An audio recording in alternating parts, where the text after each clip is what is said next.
It's actually happening, as one of the biggest storylines the entire season was Orelvis Martinez getting suspended for PEDs. He has officially been reinstated by the Toronto Blue Jays as his suspension is up. And the Jays have made some very surprising moves surrounding that. As well, we have an update on Dalton Varsho, who's preparing for his next surgery, which could have some very big implications for him going forward. Stay tuned for all that in this episode. But before we do, if you're part of the percentage who aren't subscribed to the channel, make sure to hit the subscribe button. It would mean the world to myself and Peter, as we're on the road now to 14,000 subscribers. But we rewind back now to a few months ago when the Toronto Blue Jays had called up Orelvis Martinez, and it was one of the biggest storylines of the year because, as we know, and we say it most videos, this has been a lost year for the Toronto Blue Jays. They're not going to make the playoffs, and it was one of the biggest disappointments in recent memory for a team that was supposed to be World Series contenders. And obviously, you have some good storylines with Vladdy, with Spencer Horwitz, but Orelvis Martinez was called up. He was the Blue Jays' top 3 prospect at the time, and ultimately, he played one game, had 3 at-bats, and then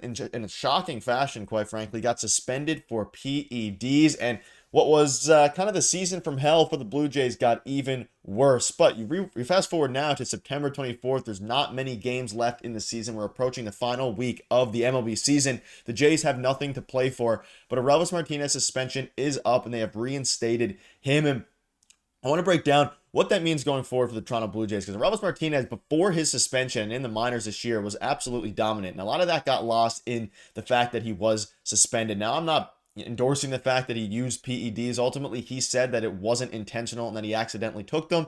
Whether you want to believe that or not, that's not what I'm going to be discussing today. I'm going to be discussing what it means going forward for the Toronto Blue Jays, because this guy is a very important prospect and going to be very key for the Toronto Blue Jays going forward, even into next season where they try to compete. Now, we had a video the other day. I made it on Vladimir Guerrero Jr. being open to playing third base. Now, obviously, at this time, Orelvis Martinez's primary position is third base. So if he develops, and he'll probably play for a few games for the Toronto Blue Jays this season, towards the end of the year, so the final couple games.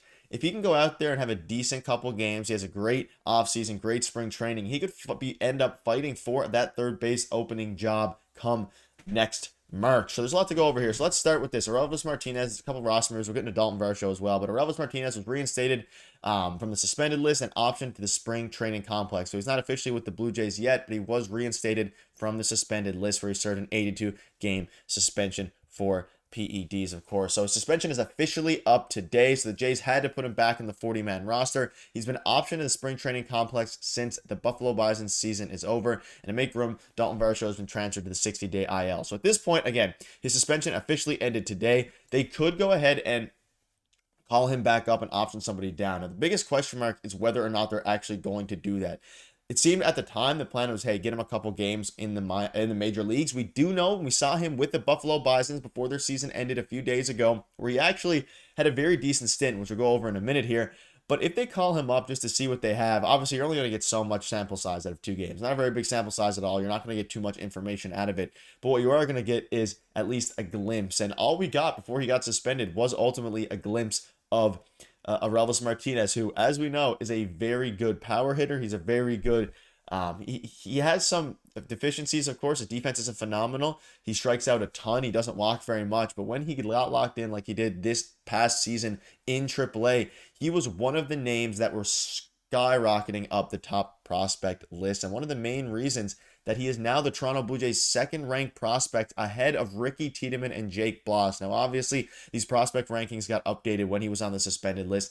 The Jays' top prospect, Trey Savage, who they drafted in the recent draft.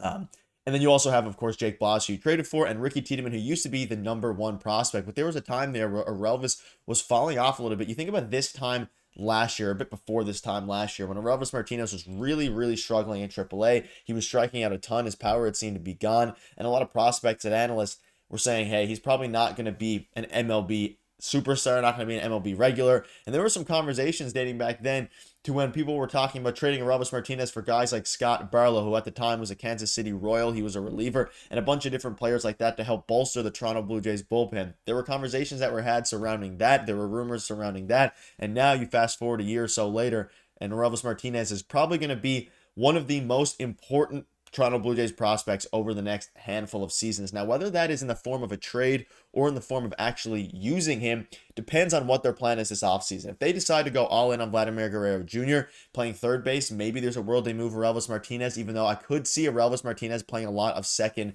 base. So if you maybe move Vladdy to third, you have Orelvis at second, you have Horwitz at first, then you're going full on offense, which is something that I think the Toronto Blue Jays desperately need to do at this point. So I don't think there's necessarily a correlation between him playing third base and him getting MLB time. I think he can play second base. You see his positions listed as second base / third base. They've been grooming him into playing second base in the minor leagues, and I think that's a much easier position for him to grab a hold of.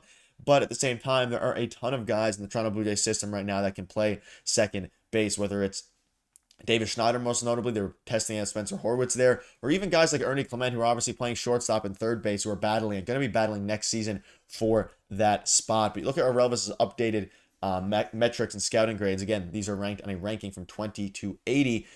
His hit tool is 45. He has a plus power, plus arm, and of course his fielding is mediocre. But the point is that he's been absolutely dominating in AAA this season, and that's something you love to see. You can go ahead and look at some of his stats there. He had 3 major league at-bats where he got a single, but you look at his season in AAA, and he put an OPS of over 860. A very, very good season for him. The power came alive, 17 home runs in 74 games, so on track for about a 32 home run pace, which is something that for any prospect is very good, but especially after his season that he had in 2023 and 2024, where it was a bit disappointing. The power was a bit, it was still there, but he was striking out an absolute ton. But he's starting to come back now. He's not struggling nearly as much, and he found something that worked, and that's something that's very important for Orelvis Martinez because the Toronto Blue Jays clearly value him very highly. They didn't trade him when they had multiple chances to, and now it seems like he's going to factor into the Toronto Blue Jays' future for the foreseeable future, especially with other guys on the